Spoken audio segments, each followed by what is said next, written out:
Foi et guérison, André Adoul. Troisième partie, qui est coupable? Chapitre 14. Honnêteté. Que chacun s'éprouve lui-même. 1 Corinthiens 11, verset 28. Un vieux chrétien rend visite à des amis qu'on ne voit plus à l'église. Parvenu à l'étage, il appuie sur le bouton de la sonnette et brusquement cesse le vacarme venant de l'appartement. Donc, la famille est bien là. Il attend. Il tend l'oreille et perçoit un bruit léger.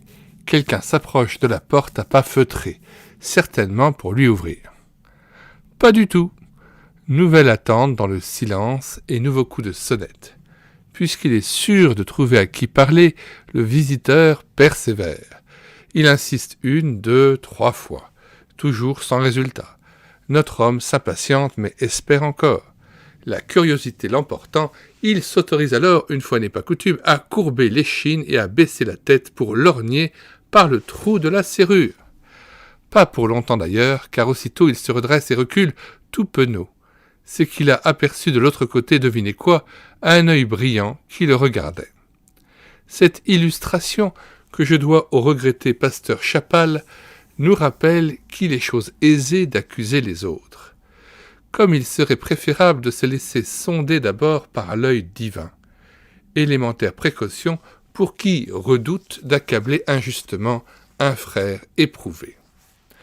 En effet, si les prières de l'Église, l'imposition des mains ou l'onction d'huile ne sont pas suivies des faits, n'allons pas charger sans preuve le malheureux patient de je ne sais quel affreux péché en lui disant, l'air soupçonneux, « Frère, je crois savoir pourquoi la délivrance ne vient pas. Chez vous doit se cacher un interdit que vous tolérez. Confessez-le sans délai en l'abandonnant résolument. Mettez de l'ordre dans votre vie, et Dieu vous bénira. » Halte là, ce serait cruauté que de parler ainsi. A-t-on le droit de supposer l'interdit dans un cas pareil, à moins que l'inconduite du patient ne soit notoire? Et encore, si tel était le cas, et avant de parler de guérison, il serait de mon devoir de dénoncer le péché en invitant le malade à y renoncer. Démarche difficile mais nécessaire. Elle sera sans doute mieux accueillie si je me présente devant le coupable comme un pécheur qui veut le bien de son interlocuteur. Quoi qu'il en soit, l'amour m'interdit de soupçonner le mal ou le pire. 1 Corinthiens 13, verset 5. Après tout, Dieu ne guérit que des pécheurs. En examinant les Écritures, il est possible de relever 5 motifs de non-guérison suite à une imposition des mains ou à une intervention des anciens. En effet, 1.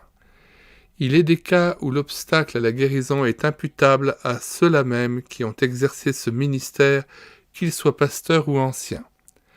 Jésus nous autorise à y croire, lui qui, descendant de la montagne de la transfiguration, voit venir à lui un père éploré, désespéré devant son enfant épileptique. « Je l'ai amené à tes disciples, et ils n'ont pas pu le guérir. » La réponse du maître est sévère, non pas à l'endroit du malade, mais à l'égard des 9 qui ont tenté vainement de délivrer l'enfant. Race incrédule et perverse, jusqu'à quand serai-je avec vous? Matthieu 17, verset 17. Plus tard, en tête-à-tête avec eux, Jésus précise la cause de leur échec. Votre incrédulité, verset 20. Ici, le Sauveur n'incrimine nullement le Père, lequel n'a pas manqué de foi ni refusé de croire. Je crois, viens au secours de mon incrédulité. Non seulement le Sauveur s'en prend à l'incrédulité de ses disciples, mais il dénonce, indirectement sans doute, leur paresse, le manque de sérieux et de persévérance dont ils ont fait preuve, en disant « cette sorte de démon ne sort que par la prière et le jeûne ». Jésus laisse entendre aux siens qu'ils ont négligé d'assiéger le trône de Dieu avec détermination. La délivrance était à ce prix.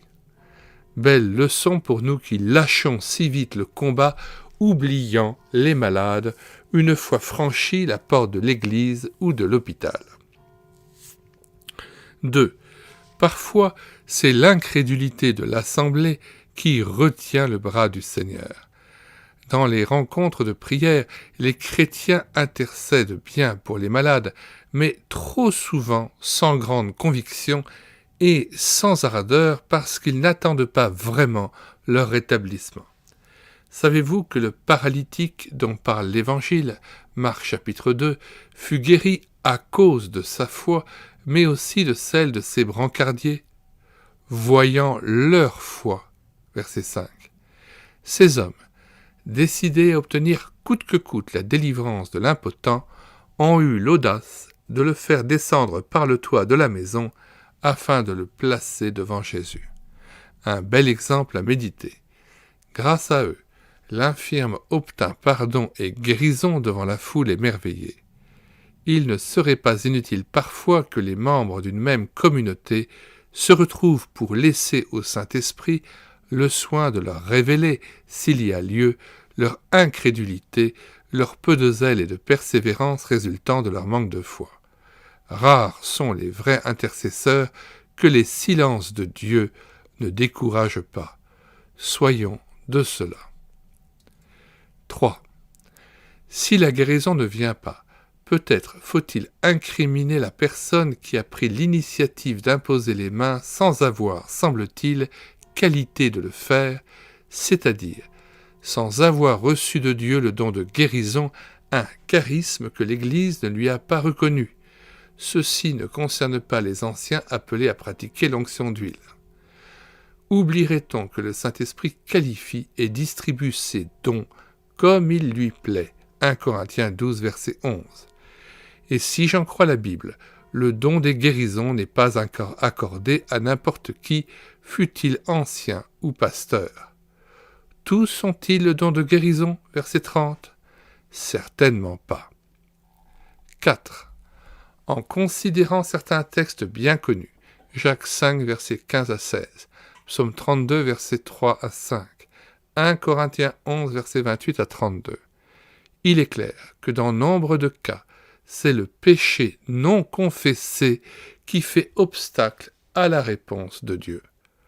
Aussi, n'est-ce pas pour rien que l'apôtre Jacques parle de confession mutuelle lorsqu'il traite de la guérison des malades dans l'Église, le patient n'étant pas le seul à devoir examiner sa vie pour y mettre bon ordre. Ceux qui l'entourent sont invités à en faire autant. Il ne faudrait pas que le malade ait l'impression de comparaître devant un tribunal, les anciens faisant office de juge. Ah, si nous étions assez simples et plus libres entre nous pour reconnaître et avouer nos chutes lorsque Dieu nous le demande, que de progrès ferions-nous et que de changements s'opéreraient dans l'Église. Il est reconnu que certains péchés peuvent entraîner la maladie et nuire ainsi à la guérison aussi longtemps qu'ils sont tolérés, d'où la nécessité d'en faire l'aveu et d'y renoncer. Les soucis, les excès de toutes sortes, l'avarice, les désordres sexuels, la suractivité, l'inobservation du jour de repos, affaiblissent l'organisme et le rendent plus vulnérable. À ce sujet, lire « Maladie » ou « Santé » à votre choix, Bible et Santé. En note 1, « Maladie » ou « Santé » à votre choix, Macmillan, édition Weber, Villa Emmanuel, Monotier Mornex, et la Bible et la Santé, Dr Klopfenstein, édition La Pensée Universelle, 4 rue Charlemagne, Paris 4e. Retour au texte. 5. Enfin et surtout, il faut garder à la pensée le fait que notre Dieu est souverain. Il est au ciel et nous sur la terre. Ecclésiaste 5, verset 1. Le Seigneur a-t-il promis à ses enfants qu'ils échapperaient à toute maladie et conserveraient jusqu'au bout une pleine santé, voir page 119. Ce serait oublier que l'homme extérieur se détruit, que la décrépitude fait inexorablement son œuvre. Et pourtant, c'est l'Éternel qui guérit. Il guérit, certes, mais à sa façon et le moment venu, revoir chapitre 5. Ne dictons pas au Seigneur sa ligne de conduite en brandissant ses promesses. En conclusion, ne nous laissons pas troubler si tel malade ne guérit pas malgré l'intervention des frères. Continuons à croire et à implorer le Seigneur aussi longtemps que le mal n'est pas enrayé ou que le patient n'a pas été apaisé et relevé par le « Ma grâce te suffit » du Dieu d'amour. Question 1. Vous est-il arrivé de vous montrer sévère ou soupçonneux à l'égard d'un malade qui ne guérit pas, quoique les anciens de l'Église aient réclamé son rétablissement? 2. Quand vous étiez éprouvé dans votre santé, avez-vous détecté des soupçons ou entendu des reproches injustes qui vous ont fait mal? Avez-vous réellement pardonné à ceux qui se sont montrés durs ou injustes à votre égard? Que cela vous incite à ne pas les imiter. 3. Avez-vous compris que toute personne qui souffre a droit à des trésors de compassion et d'indulgence? Fin de ce chapitre. Nous mettons, comme à l'ordinaire, le lien d'accès à la page de téléchargement de cet ouvrage « Foi et guérison d'André Adoul » dans les commentaires de cette vidéo, ainsi que le plan de l'ouvrage. Nous vous invitons à regarder les autres ouvrages d'André Adoul que nous avons numérisés, mais aussi les centaines d'autres ouvrages et les dizaines d'autres auteurs dont nous avons voulu sauver les œuvres épuisées et non rééditées. Nous invitons aussi à regarder et à écouter les cantiques que nous avons mis en parole, cantiques de Daniel Dossmann, cantiques de la mission Timothée, les échos de la joie, et bien d'autres encore. Nous vous disons au revoir et à bientôt.